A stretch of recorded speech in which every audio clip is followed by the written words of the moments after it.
მოგესალმებით, ძვირფასო ტელემაყურებლებო, ეთერშია ტელეკომპანია სეზონი, დღის შემაჯამებელი გადაცემით.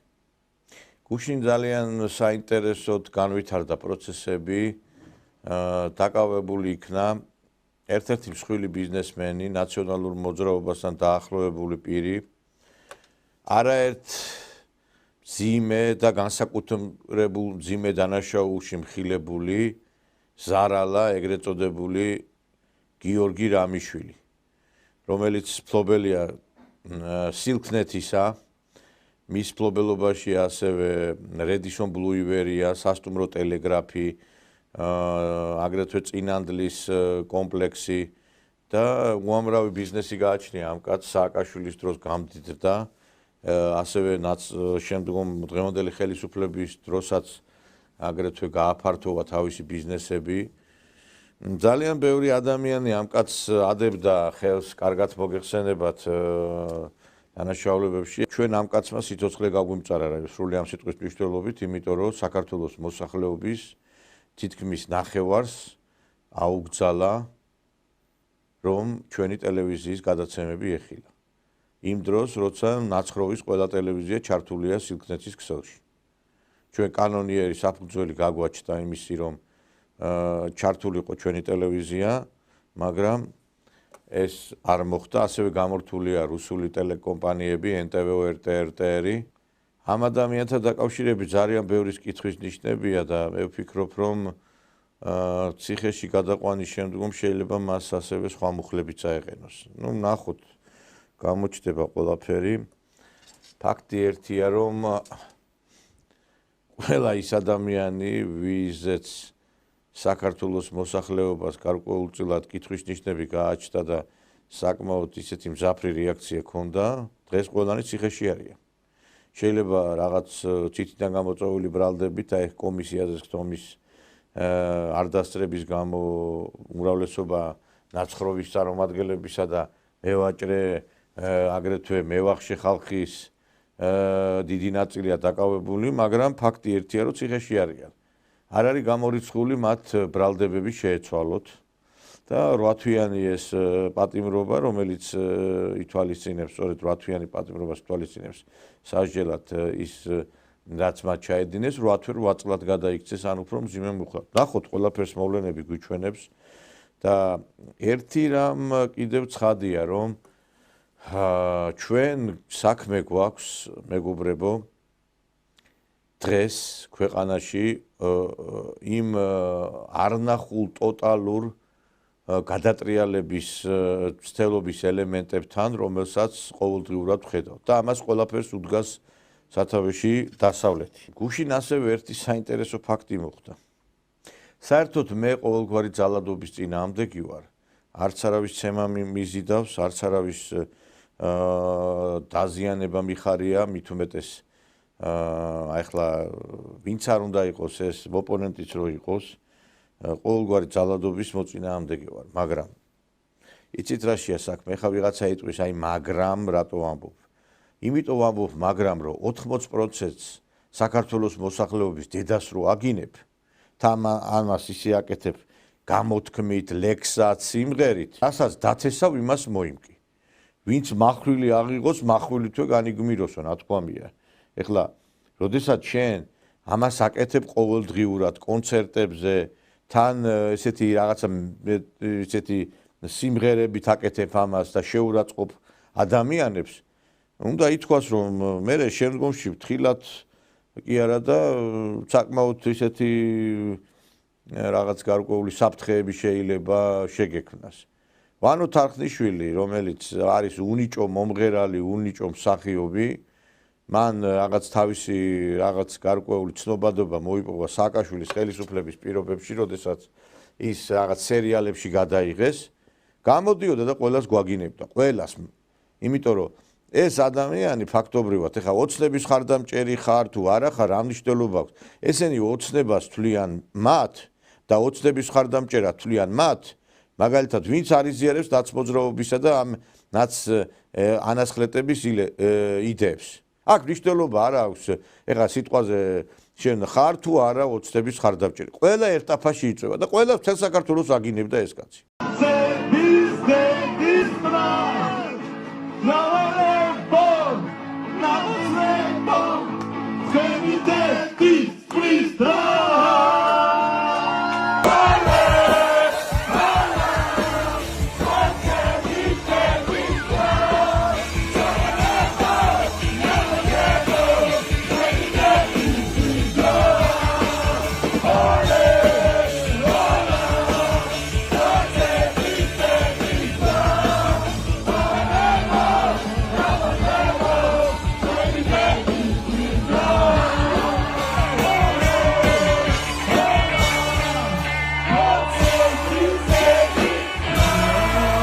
და გუშინა ეს ვაჟბატონი იქნა საკუთარ სახლთან ნაცემი ჩვენ ეს ყველა ვნახეთ კადრები გუშინდელი დღიდან.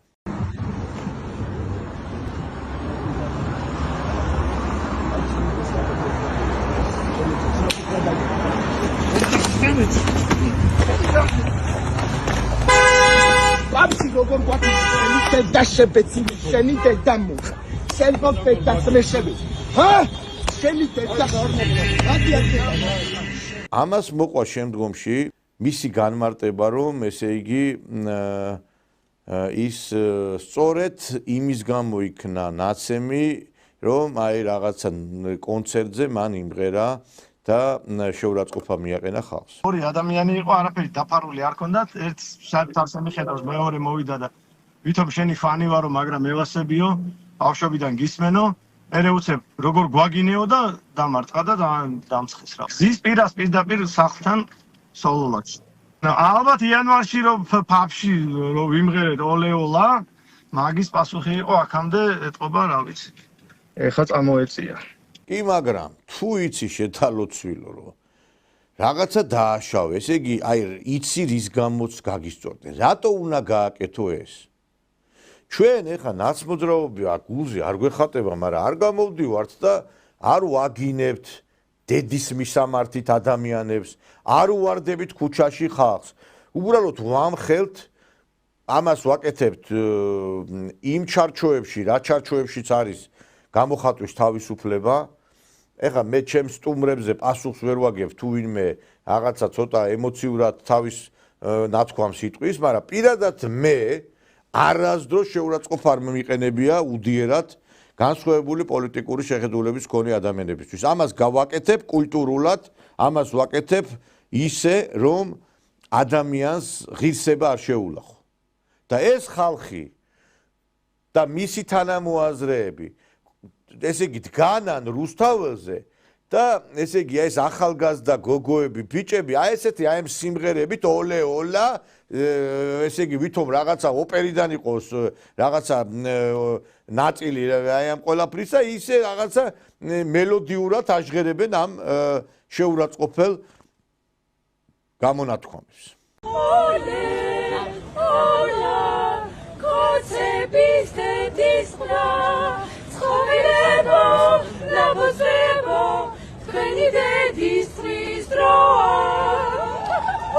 რა შეიძლება ამას უწოდო?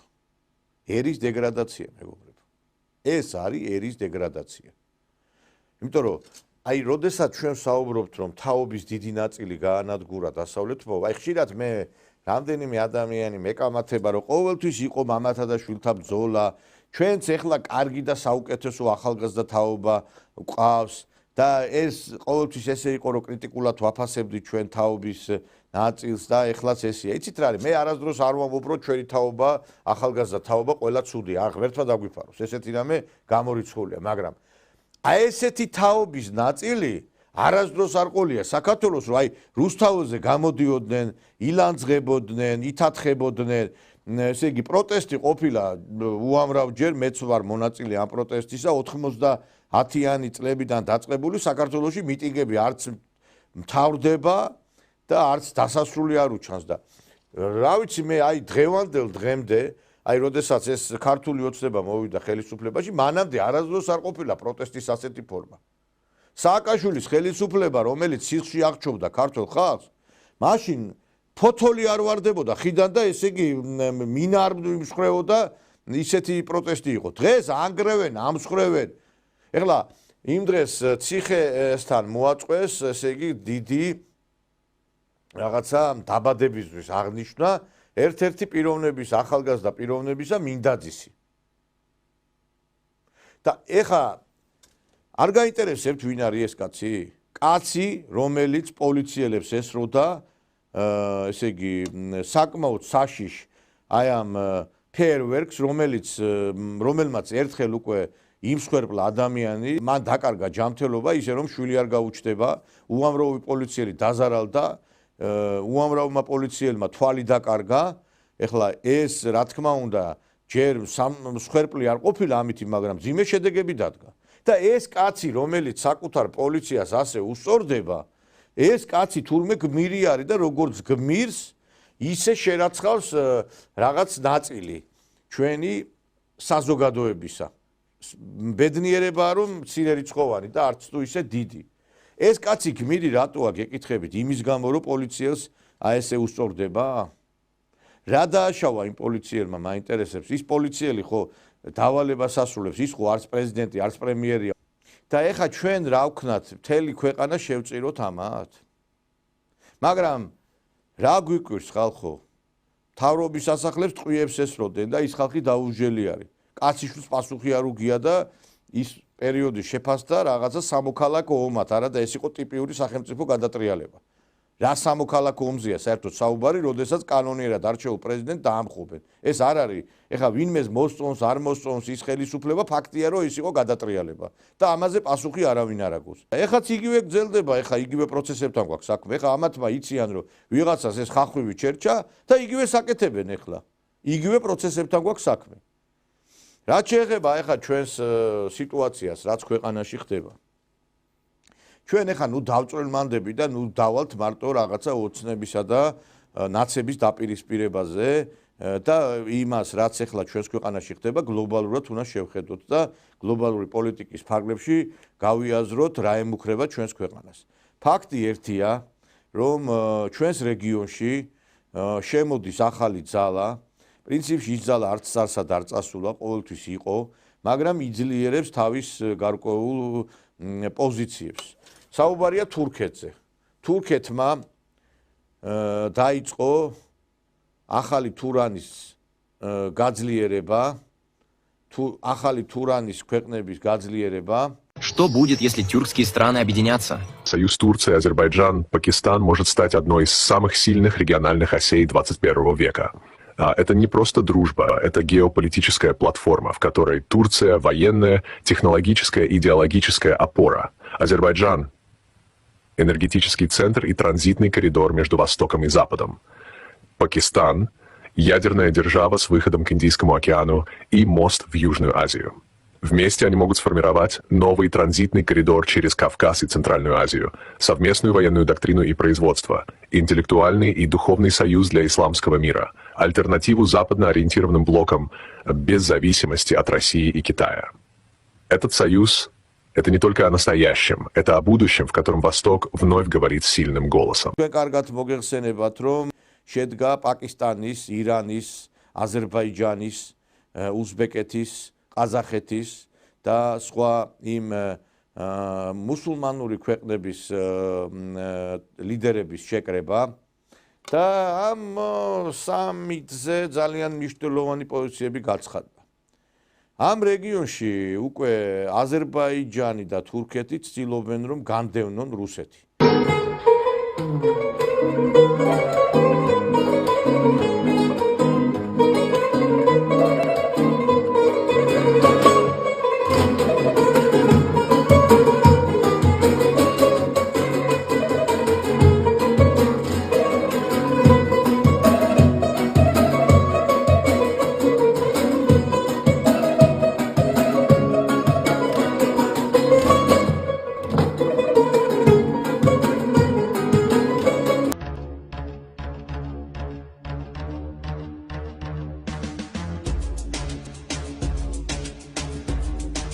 Artık dışarıyla yok, içeriyle gidecekler oraya. Mimarisi de güzel.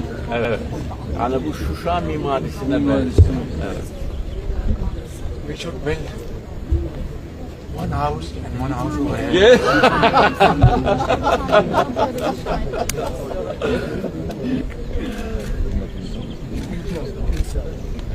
Namaza selam. სომხეთიც გარკვეულწილად ამას ხელს უწყობს, მეგობრებო.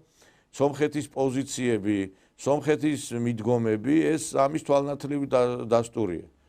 და ჩვენ ხედავთ, რომ დიდი ხნის შემდგომ სომხეთის ლიდერი ჩავიდა თურქეთში, საუბარია ახალ თანამშრომლობის გეგმაზე და ასევე იმაზე, რომ სომხეთი უკვე ფაქტობრივად არა რუსული, არამედ თურქული გავლენის ქვეშ ექცევა და ამას ხელს უწყობს სომხეთის პირველი პირი. ერდოღანმა უთხრა კიდევაც სომხეთის ლიდერს, რომ თქვენ ბევრი რამის დათბობა მოგიწევთო იმისთვის, რომ აი ჩვენი თანამშრომლობა შედგესო. Впервые за десятилетия премьер-министр Армении прилетел с официальным визитом в Турцию. Никол Пашинян и Реджеп Эрдоган встретились в Стамбуле, чтобы обсудить самое сложное – мир и признание. На повестке дня открытие границы, которая закрыта уже больше 30 лет, и восстановление дипломатических отношений, которых официально не существует. Эрдоган заявил, что Турция готова поддержать мир между Арменией и Азербайджаном, но ясно дал понять, без уступок не обойдется. В Армении многие восприняли этот визит болезненно. Пашинян приостановил кампанию по признанию геноцида армян 1915 года. Для кого-то это предательство, для кого-то политический шаг ради будущего. Никаких соглашений пока не подписано, но сам факт, армянский премьер жмет руку Эрдогану, это уже событие. Что будет дальше, неизвестно. Но ясно одно, регион меняется.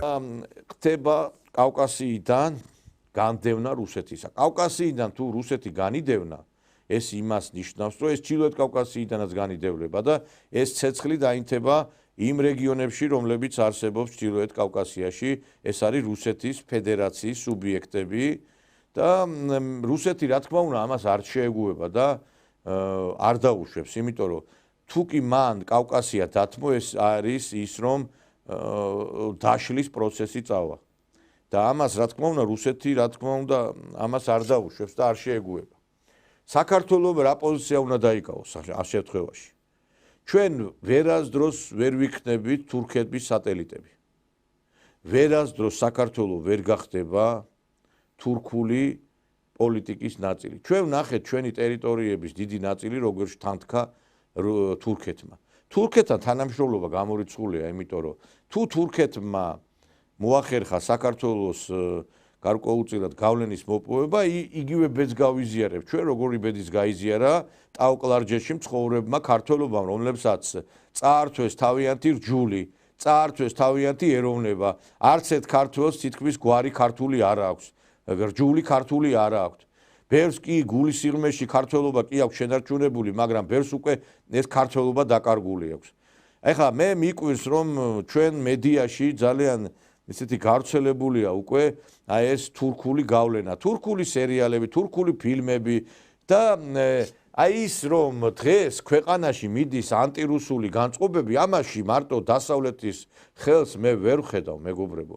ამაში არის ასევე, რა თქმა უნდა, ჩვენი მეზობელი ქვეყნების ხელიც, კერძოდ აზერბაიჯანის, თურქეთის და ბევრი ვერაცნობიერებს იმას, რომ ისტორიული, გარკვეული პერიპეტიები ხშირად მეორდება. ჩვენ შეიძლება ცოტა განსხვავებული ფორმებით გვებძოდნენ. ადრე ხვლით მოდიოდნენ, ეხლა ეკონომიკურად გვახჩობენ, კულტურულად გვახჩობენ.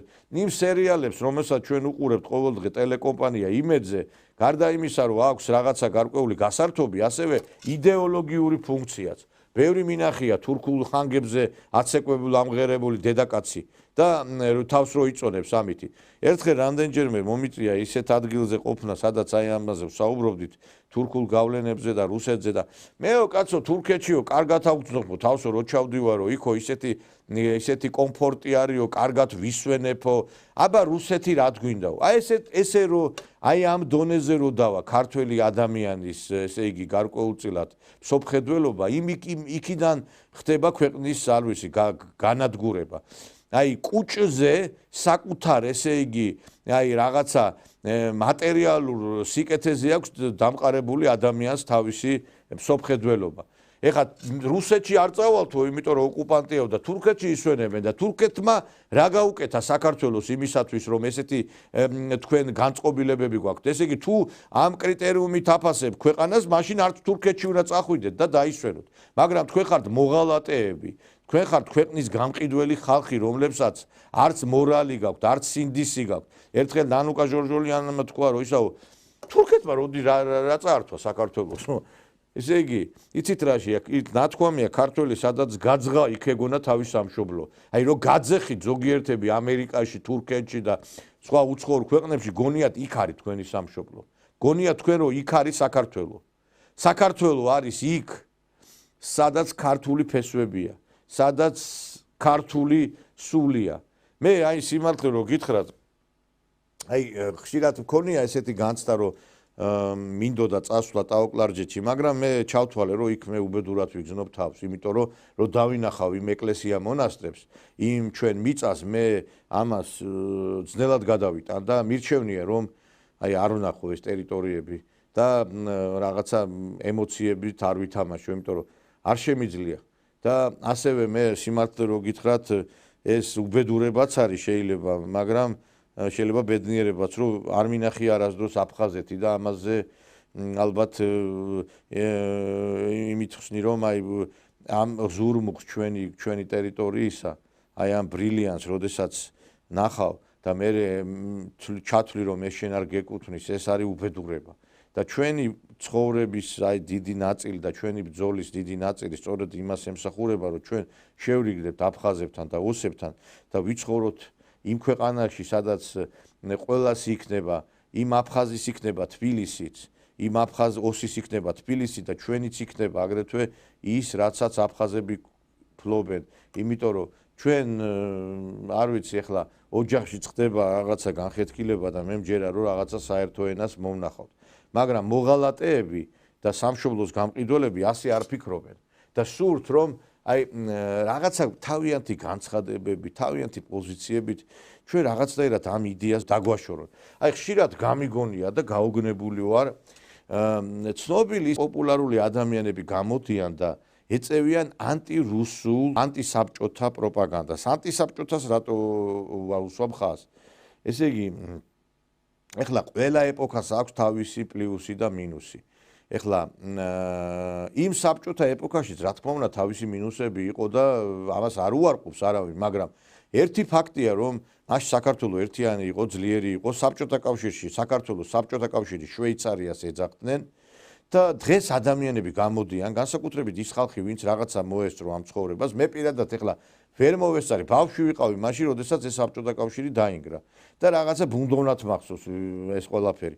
და გამოდის ადამიანები და ლაპარაკობენ ისეთ სისულელეს, რომ არ ვიცი, აი გაოგდებ. ის 37 მანეთი რომელიც მოარული რომელზეც ლაპარაკობენ 37 მანეთად მოსკოვში მიფრინავდი და ხო ჯერ 37 მანეთად ვერ შევფრინავდნენ 37 წახვიდოდი და 37 მეორე ჩიდებოდა უკან ჩამოსულიყავ. ჯამში ეს არის 74 იქ 37 და 50 იყო იმ 50 აკლებენ და 75 მანეთი მაშინ იყო ხელფასის ნახევარი, იმიტომ რომ ამას რო ამბობენ, არ ამბობს ხელფასი რამდენი იყო. ხელფასი იყო 150 მანეთი. ეს ნიშნავდა, რომ ის ბილეთი არაფერი ისეთი იაფი არ იყო და ამას ემატებოდა კიდევ უნდა გეცხოვრა იქ, ხო? ეს უფრო მათი აუსრულებელი ოცნებებია, ვიდრე ის რეალობა, რაც საბჭოთა კავშირს ჰქონდა. უბრალოდ ესენი არ ყოფილან იქ.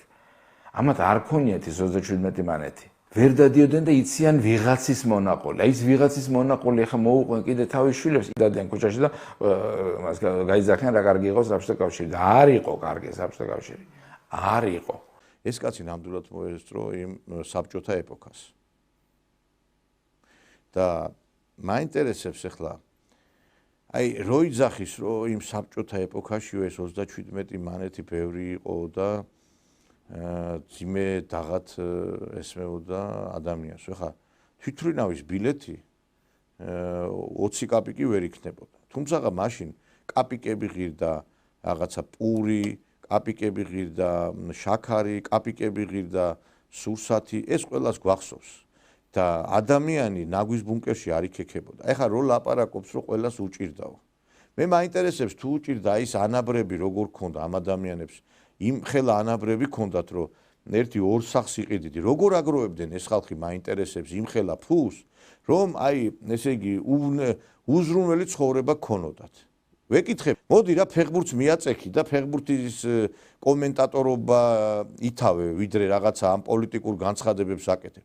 მე მახსოვს, რომ მისი ოჯახის წევრები საკმაოდ პრივილეგირებული იყვნენ ბატონი ბიზინა ბარათაშვილის იმ კომუნისტურ ეპოქაში. მაინტერესებს ძალით ამღერებდნენ დედამის, ძალით იმაშვებოდნენ, აბარებდნენ მაგალითად მის ბაბუას რაღაც თანამდებობებს და კიდე არ ვიცი, ძალით ხდებოდა ეს ყველაფერი. ის ანაბრები, ეხა დღეს ყველა თითეული ადამიანი, რომელსაც ყველას ბანკის ვალი აქვს, მაშინ ბანკს ქონდა ადამიანების გაკით ვალი, იმიტომ რომ ყველას შექონდა ფული და იმ ბანკმა წაართვა მერე და დარჩა ეს ხალხი აი ამ цариელ ტარიელი. როგორ ხდებოდა ეს დღეს ვინმე თავისი ხელფასით იმხელა დანაზოგს გააკეთებს როგორც მაშინ?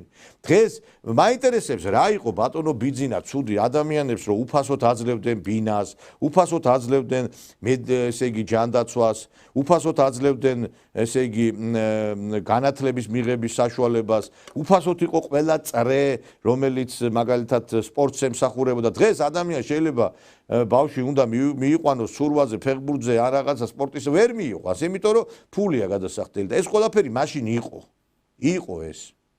და არავინ არ იქექებოდა ნაგავში. იყო ეგრეთ წოდებული საგზურები, სადაც ბავშვები მიდიოდნენ, ისვენებდნენ და საგზურები ასევე ადამიანებისთვის. ოჯახი არ იქნებოდა საქართველოში, რომელსაც არ დაესვენა მთაში, ბარში. ეს ხო ამაზე რატო თუ ლაპარაკობთ ამ 37 მანეთზე, ესეც ხაზი გაუსვით ამას. და ის 37 მანეთიც სიმართლე რო გითხრა არ ურტყამდა ჯიბეზე ბევრს. არ ურტყამდა. და ამიტომაც არის ეს ტკბილად მოსაგონი, რომ 37 მანეთად გადავფრინდებოდიო. და იმ 37 მანეთის გარდა 1000 სიკეთე რო იყო, თუ ამბობთ რომ ცუდი ცხოვრება იყო, რა ვიცი, თქვენ იგძენით ცუდი ცხოვრება, და ვიცი ისეთ ოჯახში ხართ გაზრდილი, არ უნდა გეგძნოთ. არც არავის არ უგძნია. მე არ მინახია ადამიანი, ვისაც დაუჩივლია, რომ ცუდად ცხოვრობდიო. სადმე თუ ვინმე ცხოვრობდა, იმიტომ ცხოვრობდა ცუდად, რომ ხელფეხს არ ანძრევდა და უქნარა იყო, თორე სამსახურის პრობლემა არსად არ იყო.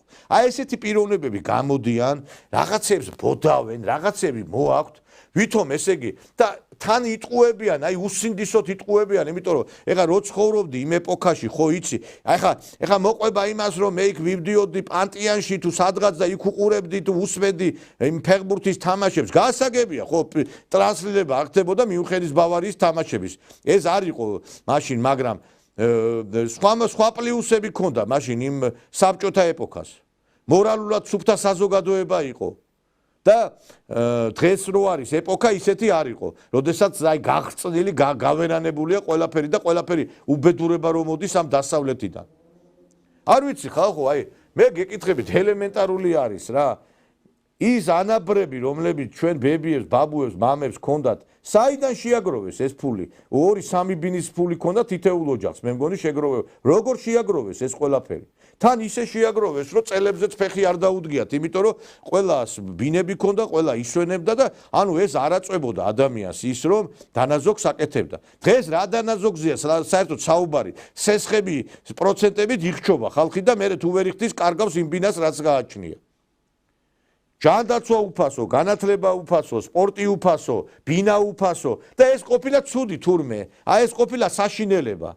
და რაც კი რამე შეიქმნა ქართული კინო, ფილმი, სიმღერა, ლექსი, ყველაფერი რომ მაშინ შეიქმნა ეს ცუდი ყოფილა. რა შექმენით ეხლა 1000-ჯერ მithქვია ისეთი რომელიც საამაყო ახალ წელს რომ დავჯდებით რას უყურებთ ძველ ფილმებს, ძველ სიმღერებს და ეხლა არანჟირება ხდება ძველი სიმღერების, იმიტომ რომ ახალს ვერ ქმნიან ესენი. იცით რატო ვერ იქნება ახალი და კარგი? იმიტომ რომ იმ განათლების სისტემამ შვა, რომელიც ჩვენ ახლა გვაქვს დასავლეთი უტვინო, უვიცი თაობა. თორე როგორ შეიძლება მაინტერესებს რომ თუ კარგად წარიმართა განათლება, რატო არ შეიქმნებოდა რაღაცა ღირებული, ხო?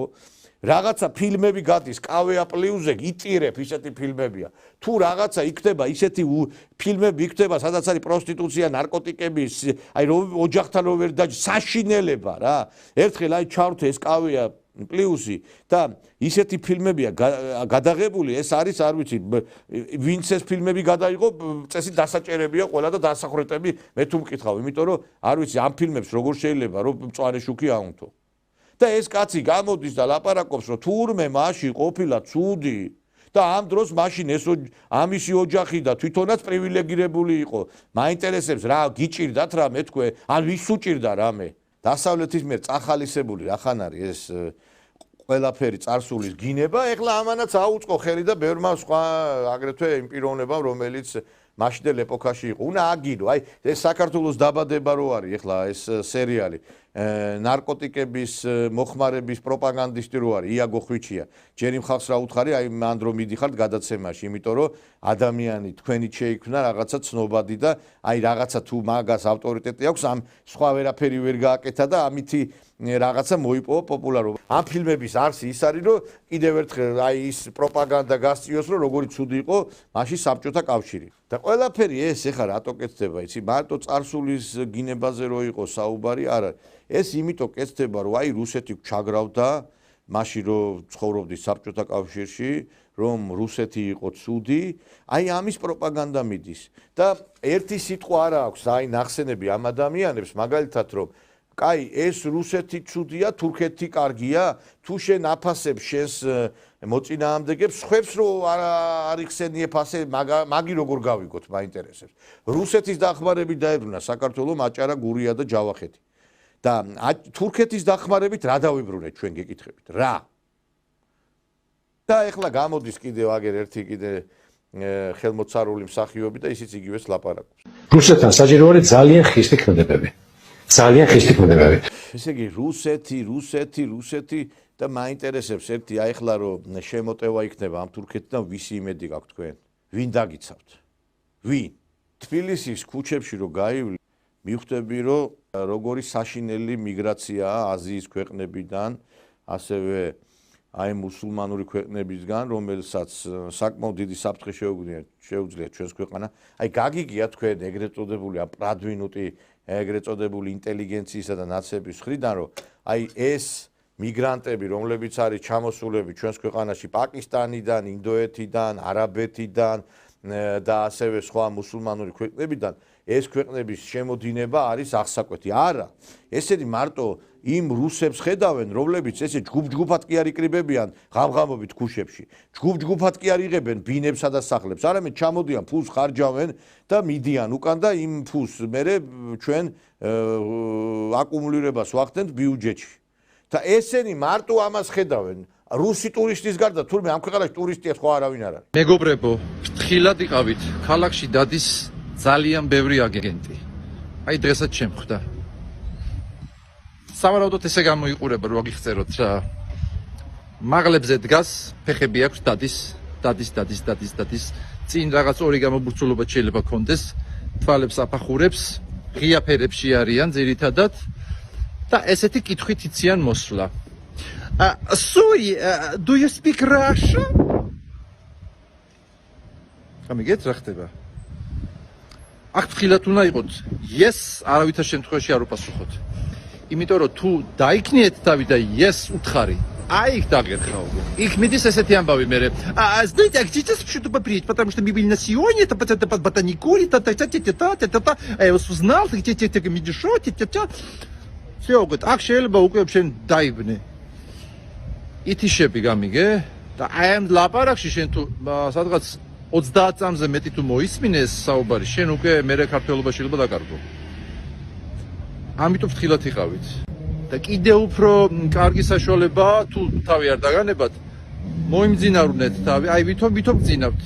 და წავა რა, მაქსიმუმ დაკნოსოთ, ой, грузин, ой, და წავით. გაითვალისწინეთ ეს რჩევა.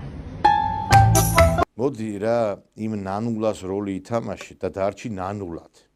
შენ არც ერთი ქალი არ მოგეკარება, იმიტომ რომ ნამდვილად არ ახარ ის სუბიექტი, ვინმე შენზე გაგიჟდეს რა. თურმე ესე იგი ამათ, ესე იგი რუსები თურმე ყნოსავენ და რაღაცა და ვიღაცას უვარდებიან და რაღაცა რა. და რაღაცა თურმე ესე იგი შეწუხებულია ესა, მე არ მინახია ვინმესგან შეწუხებული, რომ რუსტურის ვინმე შეეწუხებინოს რა. ჩამოდიან თავისთვის კულტურულად და იქცევიან ისე რომ არავის არ უვარდებიან არცახში, არც არავის არც იმ მოტოციკლეთზე ზიან ყლოვოსი, არც ვინმე სამუშაოს არ თმევენ, თუ კი რამე არის გახსნილი, ეს არის იმიტომ რომ ჩვენი უნიათობის გამო. კიდევ ერთხელ აი მაგალითად ეხლა ჩამოდიან რუსი ტურისტები.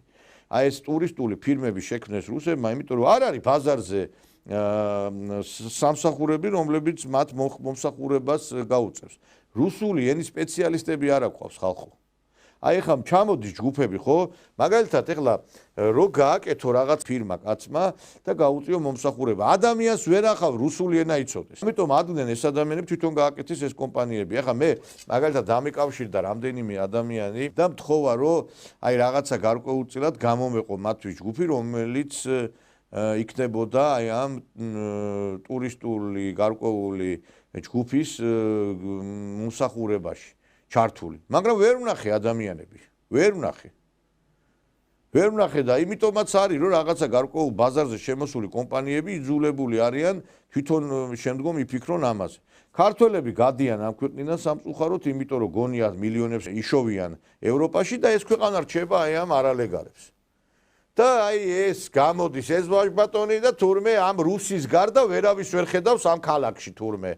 რომ ყველა კუთხეში რომ ეს პაკისტანელები, ინდოელები, არაბები არიან, ამას ვერ ხედავს ამ ყველაფერს. მე არ ვიცი, მე თვალში ნამდვილად არ მეჭხირება ისე, როგორც ესენი მეჭხირებიან. ისა ვაჟობ შაველას გამზირი მეტრო დელისის პირდაპირ დილა აფის ნახევარია. აი ხა ახლა მანძილზე ვდგევარ და მაგათი სუნი აქაც მოდის. აყროლდა თბილისი, აყროლდა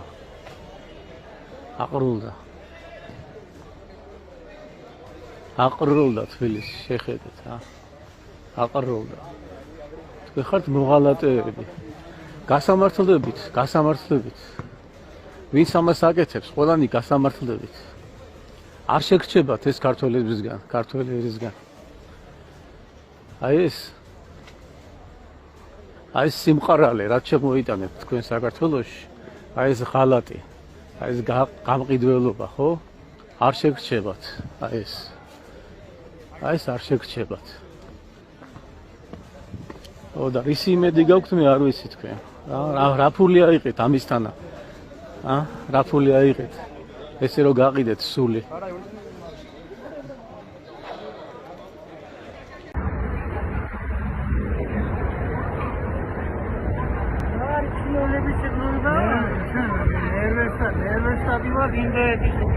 მე არ ვიცი ეს რა ხდება. ბევრი არის. გეტო.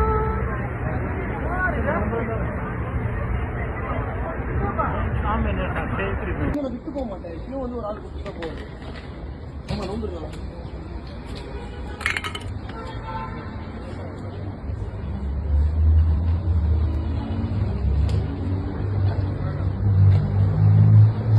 hey, why are you taking our videos, man?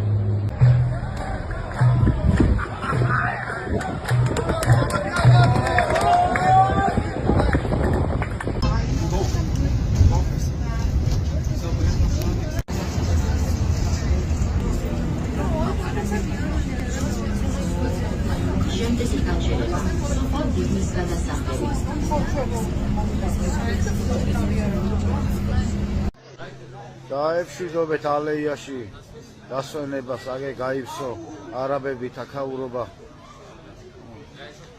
ახე რამდენია სკამები დაკავებული აქვს, ვეღარ დაისვენებთ ალეიაში, გამორიცხული თემაა.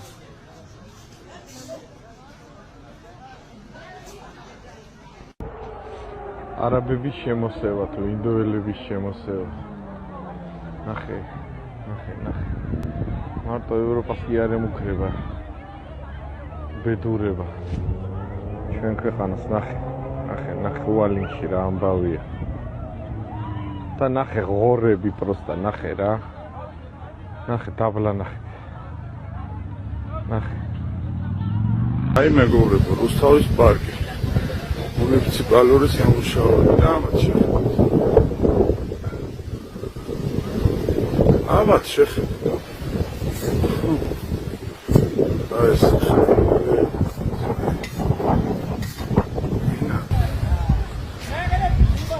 რუსთავის პარკი.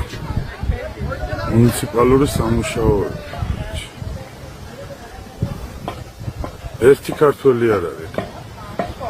ერთი ქართველი არ არის.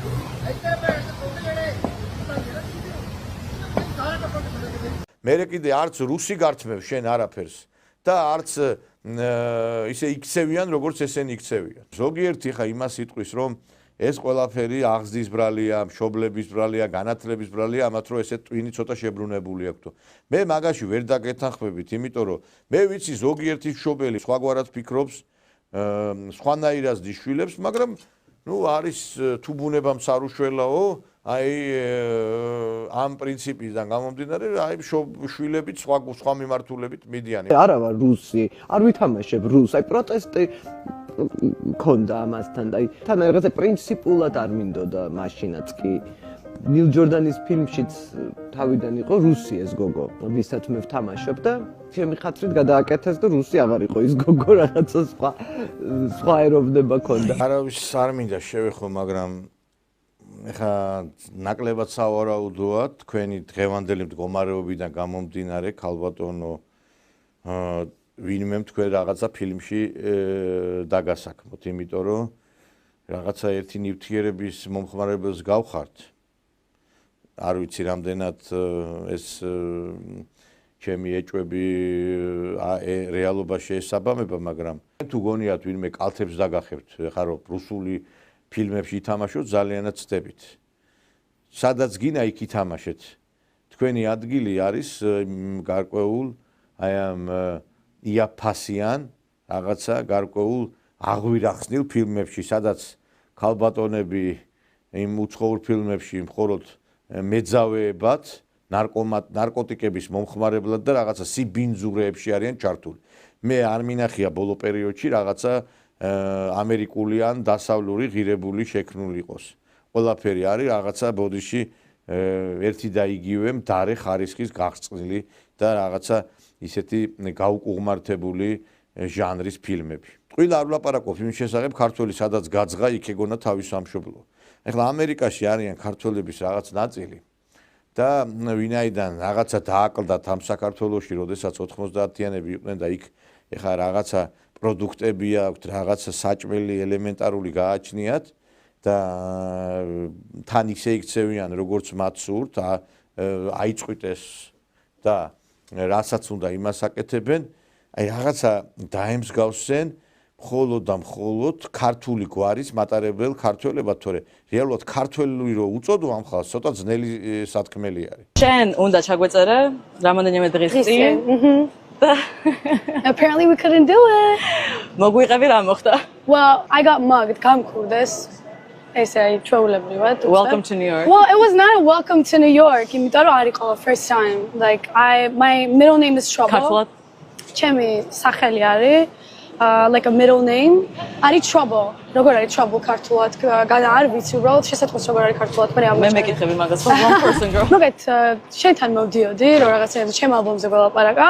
და ტრეინში რა ჩავედი FaceTime-ით ველაპარაკებოდი დედაჩემს, რომ დე რას შვები, ნუ აი ყოველდღიურობა რაც არის რა, რასაც ყველა აკეთებს აქ და I was like on the phone with her again. უცებ ვიღაცა მომბარდა, literally აი ესე წინ დადგა, ჩემ like face to face და აქ მეკეთა gold chain-ი, რომელიც ყველაზე ძალიან მიყვარს, იმიტომ რომ რამდენიმე წელი არის უკვე ჩემი მეგობარი არის, იმიტომ რომ გიждები jewelry-ზე და მომბარდა ეს რაღაც ოქროს ცეპი ჩამომგლიჯა.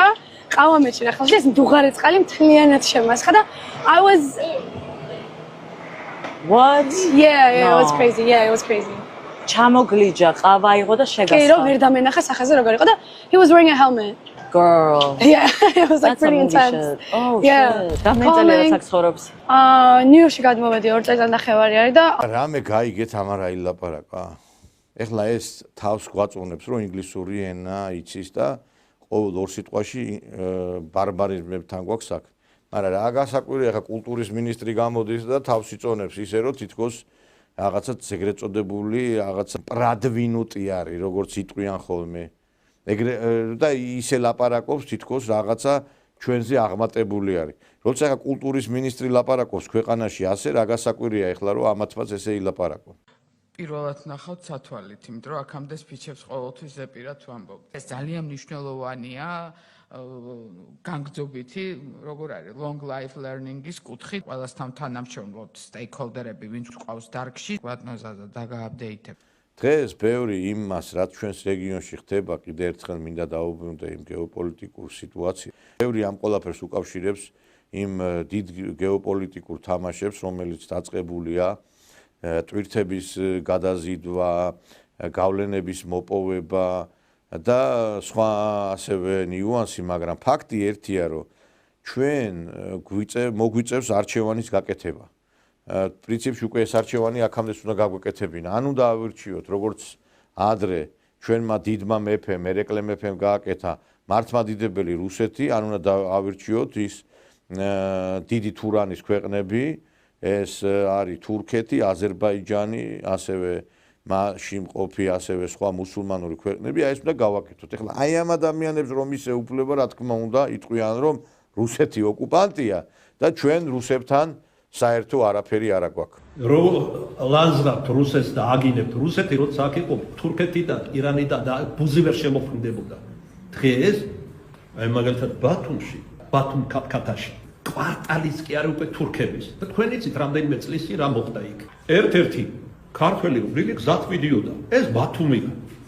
რისი თურქების კვარტალი, რა კვარტალი? ასე თვლიან თურქები. ძირითადად თურქებით არიან დასახლებული.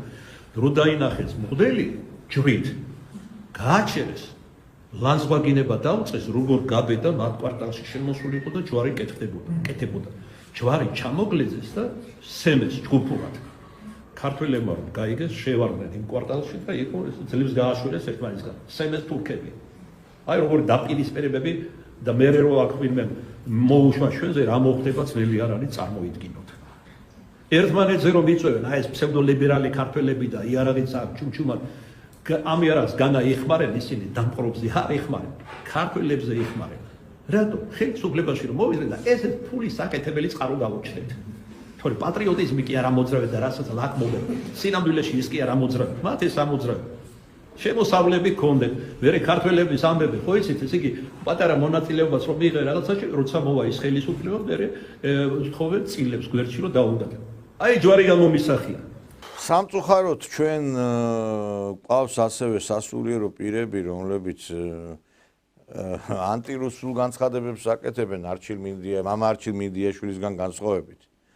მე მომისმენია მათი ქადაგებები და ეს არის სამწუხარო, იმიტომ რომ თუ დღეს საერთოდ სოფლიოში ქრისტიანობა და მართლმადიდებლობა არის შემორჩენილი, ეს არის რუსეთის დამსახურება, თორე ვინ აღუდგებოდა წინ ამერიკის შეერთებულ შტატებს, ვინ აღუდგებოდა დასავლეთს, როდესაც ვხედავ ჩვენ რა დღეში არის უკრაინაში მართლმადიდებლური ეკლესია, რა დღეში არის აგრეთვე ევროპაში ქრისტიანობა, როდესაც რესტორნებად არის გადაკეთებული ეკლესიები, ბარებად არის გადაკეთებული და კონცერტები იმართება. ეკლესია არის იქ რაღაცა მუზეუმად შემორჩენილი შენობა, ნაგებობა, თორე სხვა არაფერი აღარ დარჩა იქ.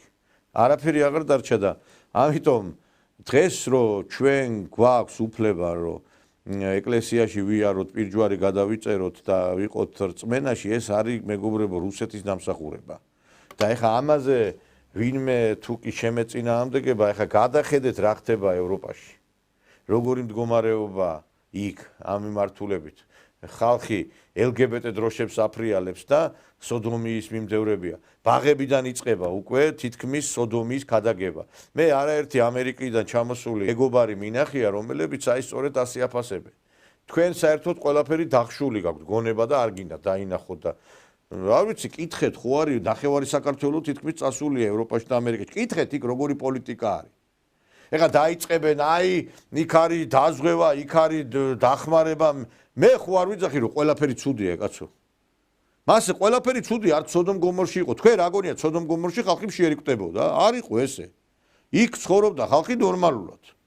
მაგრამ თავარი არის როგორი მორალურად ზნეობრივად გამართული საზოგადოებაა ამა თუ იმ ქვეყანაში. თორე კი მედიცინა არის, დაზღვევა არის და რაღაცა ასე თუ ისე საკვები და რაღაცა ადამიანის შეერი არ მოკვდება, გასაგებია და ფასებიც დაბალია ჩვენთან განსხვავებით. მე ეს მომწონს და ის კარგი გადმოვიღოთ რა, ცუდი მოგვაქვს აქა, მაგრამ რეალურად სიტუაცია ის არის, რომ თავარი რაც არის ეს არ გაძლევს საშუალებას შენ იქ ნორმალურად იცხოვრო.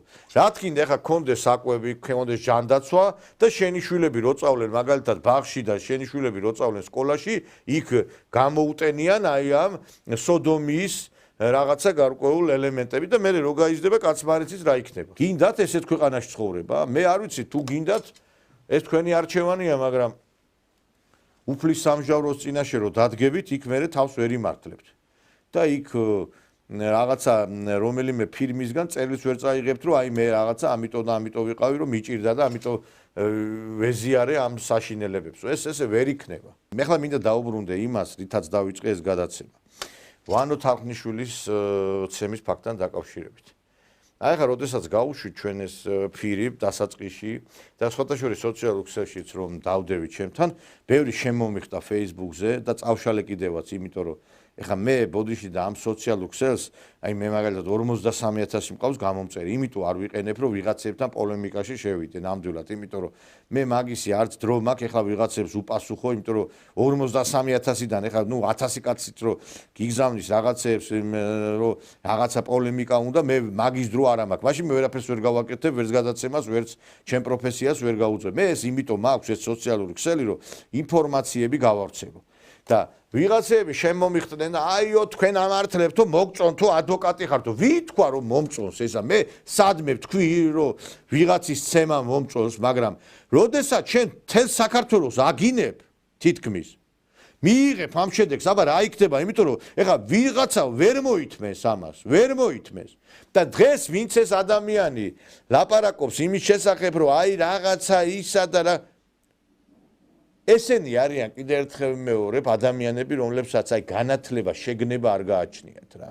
იმიტომ რომ როგორ შეიძლება ადამიანმა მთელ საქართველოს აგინო და მე რაღაცა არ ელოდო იმას, რომ ვიღაცა ბოდიში და არ გაგისწორდება. ესე ბუნებრივია, იქნება, იმიტომ რომ არ შეიძლება მთელ საქართველოს აგინო. თქვენი დედა, თქვენი მამა, თქვენი ისა და მე თურმე ამას ესე იგი მადლობები გადაუხადოთ ჩვენ. მე არ ვამართლებ ზალადობას, მაგრამ სხვები ზოგი როგორც ამას გაატარებს, ვერ გაატარებს მთელი საზოგადოება. ვერ გაატარებს. და როკი შვამთ ამ კითხვებს, რომ აი თქვენ ამართლებთ ამას, თქვენ იმართლებთ იმას, აი რა უნდა გელაპარაკოთ თქვენ საერთოდ, რა უნდა გელაპარაკოთ რა. აი ხა მაგალითად ფეხბურთის თამაშის დროს, სადაც 60000 კაცი ესწრება, 70 კი 100. ვიღაცამ რომ მაყურებელს შეაგინო, შეიძლება გადახდეს ეს ხალხი და მოკლას იქვე ის, რა ქვია, ფეხბურთელი. არ შეიძლება ეს. გინება. და იგივეა ეხლა ესე რომ ადამიანი რო ისმენს ამან ყველგან TikTok-ში იმაში შეხვალ და იგინება და დაინახა ვანო თარხნიშვილს. ადამიანი შეიძლება ვერ მოითმინოს ეს. საქართველოში დედის გინება არის იმაზე, ტყვიაზე და ცემაზე უფრო ძიმე. აი ამ ტვინგახრეტილ და სულელ ადამიანებს მივმართავ. აი ამ ადამიანებს მივმართავ. თქვენ მომისმინეთ, საქართველოში დედის გინების გამო ადამიანებს კლავდნენ. იმიტომ რომ ეს არის აი დანარო დაგარტყან და ტყვია რო გესროლო შეიძლება იმაზე ძიმე იყოს. და თურმე საქართველოში ჩვენ უნდა დაუშვათ ეს ყველაფერი და გავატაროთ ეს ყველაფერი. როგორც აი 90-იანებში რომ დაამკვიდრეს ესეთი ძალიან ცუდი ტერმინი ჩემი რაღაცა და დედის მისამართით ამას რომ ლაპარაკობდნენ ისე ვითომ საამაყო იყო ეს ზოგიერთ თემა რომ შემოიღეს ეს ტვინგახურებულმა ადამიანებმა. მაინტერესებს დედის გინება საქართველოში დაკანონდეს და რეაგირება არ უნდა იყოს ამ ყველაფერზე? ახლა ჩრდილოეთ კავკასიაში, თურქეთში, აზერბაიჯანში ვინმე რო ეს გააკეთოს, რასაც ეს ნაცები აკეთებენ, არ ვიცი, იქ სისხლის ტბები დადგებოდა. და ხალხი, ესე იგი, გამოდის და აი ეს რო გავრცელდა ეს ვიდეო და მეც ეხლა გავავრცელე ეს მოგწონს ეს, მოგწონს ის, არც ის მომწონს იმის ცემა და უფრო არ მომწონს რომ აგინებს თელ საქართველოს. ვიღაცა ოჯახით რომ მივიდა, იქ პარლამენტის დეპუტატია ეს ლაშხი და ბავშვების თანდასწრებით რომ ლანძღეს და აგინეს, მოგწონთ ის? არ მოგწონს შეიძლება ის ქართული ოცნების დეპუტატი, მაგრამ ბავშვების თანდასწრებით როგორ უნდა შეაგინო და გალანძღო. ცხოვრებაში არ გამჩენია სურვილი დამინახია ვიღაცა ბოდიში და ნაციონალი დეპუტატი და მივსულიყავი და გამელანძღა. მე თუ რაღაცა ჩემი სათქმელი აქ ვიტყვი, რა უბედურება ეს ქუჩაში ლანძღვა, გინება, მოსამართლეებს რა უქნეს, რასაც დათეს ადამიანი იმას მოიმკი. არ შეიძლება მეგობრებო ასე მოქმედება. და ეს ყველაფერი რისი ბრალია, იცით?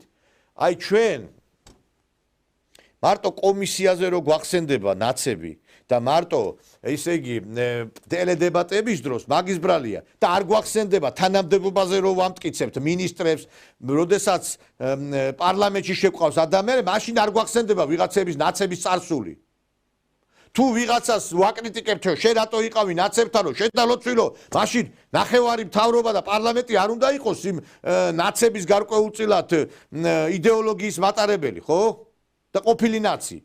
შეიძლება გასაგებია სახელმწიფო სტრუქტურაში მუშაობდა ადამიანი, პოლიციელი იყო, პროკურორი იყო, რაღაცა ინჟინერი იყო, ახლა ვიღაცა სადღაც უნდა ემუშავა, აბა სახში ხო არ იჯდებოდნენ, მაგრამ როდესაც ადამიანს იმ პერიოდში მაღალი პოლიტიკური თანამდებობა ეკავა, როგორ შეიძლება დღეს თანამდებობაზე დანიშნო, მაგალითად მინისტრის მოადგილე, თქვათ მაღალი თანამდებობის პირი, ხელმძღვანელი შეიძლება კაცო, ის ხო პოლიტიკურად აგებდა პასუხს, ხო ამ ყველაფერს. მე ავდექი, პროკურორი ვიყავი, დავწერე განცხადება წამოვედი და ჩემი ოჯახი საშიმშილოდ გავწირე ფაქტობრივად.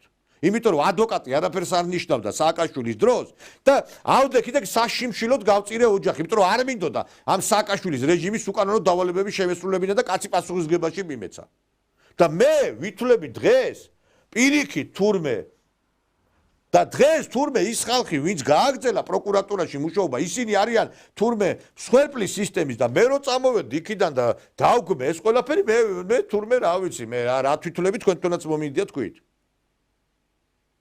და ეს ყველაფერი არის იმისი, რომ ამ ყველაფერს არ დაეთქმა თავის სახელი. აი ხა ახალგაზრდობა, რომელმაც არ იცის რა იყო ნაცმოძრაობა, იმიტომ რომ ამაზე არც მუზეუმები შეიქმნა, არც რეალურად მკაცრი პოლიტიკა არ გატარდა, იმიტომ მე გამოვა ვიღაცა ტელევიზორში და ესეც სისულელეს დააბრეხვებს. ჩემი აზრით, იმით უნდა ვებრძოლოთ ამ პროპაგანდას, რომ თქვათ, რომ არა, ეს არ არის სიმართლე, ეს თქვა რასისხლიანი 9 წელი, ეხა ბევრად უფრო ადმეტია და ამათმა ამ თავრობამ ხალხი დახოცეს, ხალხს უდიდესი ძალადობა ჩაიდეს და მაგნიტსკის სიაში მოხდა შინაგან საქმეთა მინისტრი და ვიცე-პრემიერი და ესენი ეძახიან კიდევ ვიღაცა სისხლიანს, სასიკვდილოდ გაიმეტეს ჟურნალისტები, რომელიც მე მგონი ომის დანაშაული არის ესეთი რაღაცა რო გააკეთო. ანუ ესენი მარტო ვერავის ვერ დაუძახებენ სისხლიანს და ეს თემა საქართველოს უნდა გაიგოს ჩემი აზრით. ამბავს გონია რამე ჭკვიანურს ლაპარაკობს ახლა რა. ვინ გაიმეტეს, რომელი ჟურნალისტი გაიმეტეს? ჟურნალისტები რასაც აკეთებენ დღეს პოლიციელების მიმართ, მოსამართლეების მიმართ, როდესაც უდანაშაულობის პრეზუმპცია ფეხქვეშ არის გათელილი, ვინ მოყლეს, ვინ დახოცეს, ვიღაცა თუ ნარკოტიკების დეზოდირების, ნარკოტიკების ზემოქმედების ქვეშ დაიღუპა, რა შუაშია მაგალითად სიტყვაზე ის 5 ივლისი, რა შუაშია, ვინ რაზე იძალა და დღეს საქართველოზე ძალადობს ერთი მუჭა უმცირესობა. და მათ შორის ეს მედია, მათ შორის ეს რეალურად ის ადამიანები, რომლებიც აი ამ ყველაფერში არიან ჩართული. და ჩვენ გვეუბნებია, რომ რაღაცა თურმე აქ რაღაცა ვიღაცის სისხლი დაიღვარა. პირიქით ასეთი ჰუმანური ხელისუფლება, არ ვიცი, მე არცეთ ქვეყანას არ აყავს. რომ ადამიანებს უფლება აქვს ხელისუფლებას შეურაცხყოფა მიაყენონ, მივარდნენ ვიღაცა დეპუტატს, ესე იგი, ბავშვების თანდასწრებით აგინონ, ლანძღონ, თათხონ და მე ავითომაც არაფერი. და მე გმირად შერაცხონ ეს. ეს არის იმის შედეგი, რომ ფაშისტები, ეს არის თანამედროვე ფაშისტები, ნაცმოძრაობა ჩვენ ისე არ გავარსამართლეთ, როგორც საჭირო იყო. მაგალითად, ნაცისტური გერმანიის მმართველობის დასრულების შემდგომ გადახოტრეს იმ მსახიობებს, ჟურნალისტებს, რომლებიც ნაცისტებს ემსახურებოდნენ და სახალხოდ შეარცხვინეს.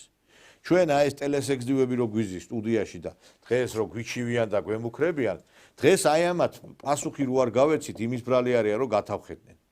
ჩვენ ყავს ადამიანები, რომლებიც იმ მართლა ფაშისტების შთამომავლები არიან. დღეს გასკდა სკანდალი, ბევრს რო გვიხაროდა ის მეტრეველი მიექვსის უფროსად დანიშნესო დიდ ბრიტანეთში, მეტრეველზე მაქვს საუბარი, თურმე მასაც ქონია ფაშისტების ფესვები. Громкий скандал в Британии. Внешнюю разведку Ми-6 возглавит внучка нацистского преступника. Блейз Метревели в сентябре станет первой женщиной-руководителем в истории спецслужбы. О ней самой известно мало, зато биография предка впечатляет. Как выяснило издание Daily Mail, ее дед родом с Украины в 1941-м в Днепропетровске записался в ряды Красной Армии, но не чтобы воевать, а при первой возможности он дезертировал, перебежал к немцам. И там дослужился до чина в тайной полиции вермахта. Шпионил в пользу Гитлера, хвастался офицером СС, что лично истребил множество евреев и убил сотни партизан. За свои, в кавычках, подвиги даже получил говорящее прозвище «Мясник». Детали журналисты раскопали, получив доступ к немецким архивам. Историки утверждают, что он, возможно, принимал участие в расстрелах в Бабьем Яру, в ходе которых за 2 дня в Киеве было убито более 30 тысяч евреев. Добровольский отправился в свой родной город Сосница, где организовал украинское полицейское подразделение из 300 человек, которое в период с октября по декабрь 1941 года зачистило 12 районов города. Украинская полиция помогала немецким и венгерским отрядам расстреливать еврейское население. По сообщениям свидетелей, Добровольский служил в полиции, которая, как утверждается, насиловала, расстреливала и обворовывала еврейских женщин в Черниговской области.